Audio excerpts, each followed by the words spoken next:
Hello everyone, welcome back to my new video. आज हम लोग पढ़ेंगे क्लास 7 ज्योग्राफी का third chapter our changing earth. तो इसमें हम लोग ने एंडोजेनिक फोर्स तक हम लोग ने यहाँ तक जो है वो पढ़ लिया था। अब हम लोग एक्सोजेनिक फोर्स के बारे में पढ़ेंगे।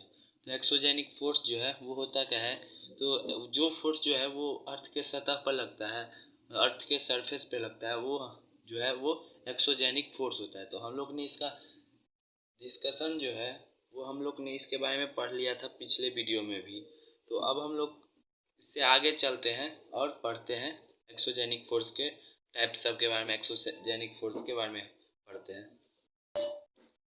तो इसमें हम लोग पहले मेजर लैंड फॉर्म के बारे में पढ़ेंगे। तो यहाँ पे जो लैंड का शेप जो है वो हर एक जगह डिफरेंट सब होते हैं। तो ये लैंड का शेप कैसे चेंज होता है इसके बारे में हम लोग पढ़ेंगे। तो ये जो है वो दो प्रोसेस से जो है वो चेंज होता है। एक होता है वेदरिंग और एक होता है इरोजिंग। ये दो प्रोसेस से जो है ये चेंज होते रहता है। तो वेदरिंग जो है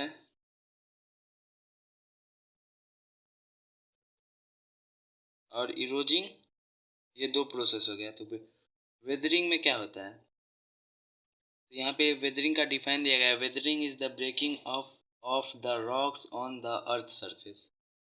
तो हम लोग को कुछ समझ में आ रहा होगा, जो वेदरिंग जो है वो एक प्रोसेस है जिसमें जो है वो रॉक जो है वो ब्रेक डाउन होता है, वो टूटता है। रॉक जो है वो हम लोग का टूटता है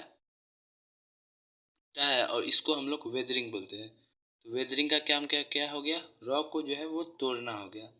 अब आ गया इरोजिंग। इरोजिंग अब क्या करता है, वो टूटे हुए रॉक को जो है वो क्या, इरोजिंग का डिफाइन क्या हो गया, eroding is the wearing away of the landscape by different again like water, wind and ice. ये हो गया इरोजिंग का डिफाइन। तो वेदरिंग का काम क्या हुआ, जो रॉक को तोड़ना है। तो वेदरिंग का काम वहीं ख़त्म हो जाता है, वो रॉक को जो है वो क्रैक करता है। तो वेदरिंग रॉक को कैसे क्रैक करता है, तो वेदरिंग के लिए जो है वो मेनली दो चीज़ कारण है। एक होता है टाइम पीरियड, एक होता है टेम्परेचर। तो टाइम पीरियड मतलब वो पत्थर जो है, टाइम पीरियड का मतलब वो पत्थर कितना पुराना है। टेम्परेचर हो गया वो कितने टेम्परेचर सह रहा है। तो मतलब जैसे कोई पत्थर है वो बहुत ज़्यादा टेम्परेचर सह रहा है, बहुत दिनों से सह रहा है, तो वो पत्थर में जो है वो क्रैक आना लगेगा। तो क्रैक आएगा। वेदरिंग का बस इतना काम है, जो पत्थर में क्रैक लाना है, वो पत्थर में जो है क्रैक आ गया। अब काम आएगा इरोजिंग का। इरोजिंग क्या करेगा, इरोजिंग एक प्रोसेस है जिसमें क्या होता है, वो टूटे हुए पत्थर को जो है वो एक जगह से जो है वो दूसरे जगह ट्रांसफ़र करता है। तो वेदरिंग का काम क्या हो गया, वो पत्थर टूट गया है, अब उसको छोड़ दो। अब इरोजिंग का काम है उस पत्थर को जो है वो एक प्लेस से जो है वो दूसरे प्लेस ला जाए। तो इसमें क्या क्या काम आता है, आता है वाटर और विंड एंड और जो है ये आइस। इसमें ये तीन जो है वो काम आता है इरोजिंग में। ये तीन चीज़ से जो है वो इरोजिंग होता है। तो वाटर जैसे अब क्या हो गया, विंड क्या करता है, सबसे पहले पत्थर टूटा जो है वो जिसमें क्रैक आया उसमें उस पत्थर से टकरा के क्रैक हुए पत्थर को जो है वो बड़े पत्थर से जो है वो अलग करता है। अब वाटर क्या करता है, उस पत्थर को जो है वो पानी अगर होता है बारिश, तो उस पत्थर को वहाँ से लेके वो चला जाता है, वो पत्थर हट जाता है वहाँ से। तो ये प्रोसेस होते रहता है इरोजिंग में। तो हम लोग तो अब हम लोग ने मेजर लैंडफॉर्म के बारे में पढ़ लिया था, जिसमें दो आता है, एक वेदरिंग और एक इरोजिंग आता है। तो वेदरिंग में कौन सा चीज़ काम करता है, एक टाइम पीरियड और एक जो है वो टेम्परेचर। ये दो चीज़ से जो है वो वेदरिंग होता है। और इरोजिंग में क्या काम करता है, एक रिवर बोल रहे वाटर, विंड एंड आइस, ये तीन चीज़ जो है इसमें काम करता है, तब ये इरोजिंग होता है। तो अब हम लोग वर्क ऑफ ए रिवर पढ़ेंगे। तो रिवर का क्या काम है इरोजिंग में, क्योंकि रिवर किससे बनता है, वाटर से बनता है। तो इसका क्या काम है जो है वो इरोजिंग में। तो यहाँ पे हम लोग देख रहे हैं एक पिक्चर है वाटरफॉल का। तो ये वाटरफॉल जो है वो कैसे बनता है, अभी हम लोग उसके बारे में पढ़ेंगे। तो हम लोग इसके बारे में पढ़ेंगे। तो इसके लिए हम लोग को जो है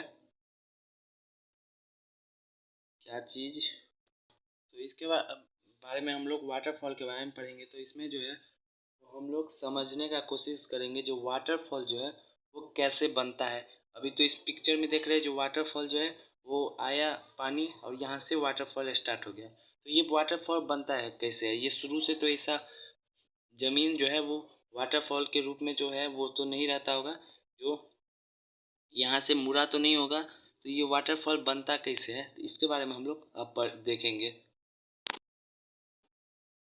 कि हम लोग इसमें देखेंगे कि वाटरफॉल जो है वो कैसे बनता है वाटरफॉल। तो इसमें सबसे पहले हम लोग का ड्राइंग नंबर 1 देखेंगे। तो इसमें बता रहा है जो एक लैंड का टुकड़ा है, ये लैंड का जो है वो एक टुकड़ा है जिसमें लैंड जो है वो हार्ड रॉक और सॉफ्ट रॉक से जो है वो बनता है। तो हार्ड रॉक क्या हो गया और सॉफ्ट रॉक, जो रॉक हार्ड होगा उसको हम लोग हार्ड रॉक बोलेंगे और जो सॉफ्ट होगा उसको सॉफ्ट रॉक बोलेंगे। तो जिस ये लैंड का टुकड़ा हो गया जिस पे जो है वो रिवर फ्लो कर रही है। अब रिवर फ्लो करना स्टार्ट हो गया, अब धीरे धीरे रिवर फ्लो कर रहा है। तो रिवर क्या करता है, हार्ड रॉक को किने वो काट नहीं पाता, उसको ले नहीं जा सकता है। तो उसे ही जो है वो सॉफ्टर लॉक रॉक को जो है वो धीरे धीरे ले जाता है अपने साथ, जो है वो सॉफ्टर रॉक को ले जाता है। तो इसे ये जो माटी है ऊपर का सॉफ्टवेयर लॉक का वो धीरे धीरे हट जाएगा और वो कुछ इस शेप में आ जाता है। सॉफ्टवेयर लॉक का माटी जो है वो कुछ इस शेप में आ जाता है। तो वो धीरे धीरे और जो है वो सॉफ्टवेयर लॉक को काटेगा, तो सॉफ्टवेयर लॉक इस शेप से जो है अब इस शेप में आ जाएगा। तो यहाँ पे सॉफ्टवेयर लॉक कुछ बचा था, अब फिगर नंबर 3 में जो है वो सॉफ्टवेयर रॉक पूरा ख़त्म हो गया। तो ये पार्ट जो है ये हो गया हार्ड रॉक का पार्ट। तो ये पार्ट जो है वो हार्ड रॉक का पार्ट है। तो ये पार्ट के नीचे में कोई सपोर्ट देने वाला नहीं है। तो ये हार्ड रॉक भी जो है वो धीरे धीरे कट के जो है वो गिर जाएगा। तो कुछ रॉक का शेप ऐसा हो जाएगा और शेप ऐसा हो जाएगा। तो अब प्रॉपर जो है वाटरफॉल बन गया। तो पहले ऐसा था नदी सीधा फ्लो कर रहा है इसमें कुछ को है, फिर ऐसा बन गया। तो ये कुछ वाटरफॉल का कुछ रूप ले लिया, फिर धीरे धीरे जो है वो वाटरफॉल ऐसा बन गया। तो अभी जो है वो वाटरफॉल बन गया, लेकिन ये जो टूटेगा उसके बाद प्रॉपर वाटरफॉल जो है ये बन के तैयार हो गया। तो वाटरफॉल कुछ ऐसे बनता है। तो हम लोग ने इसमें जो है वाटरफॉल तक पढ़ा है। तो अब हम लोग आगे पढ़ेंगे नेक्स्ट वीडियो में, तब तक के लिए बाय।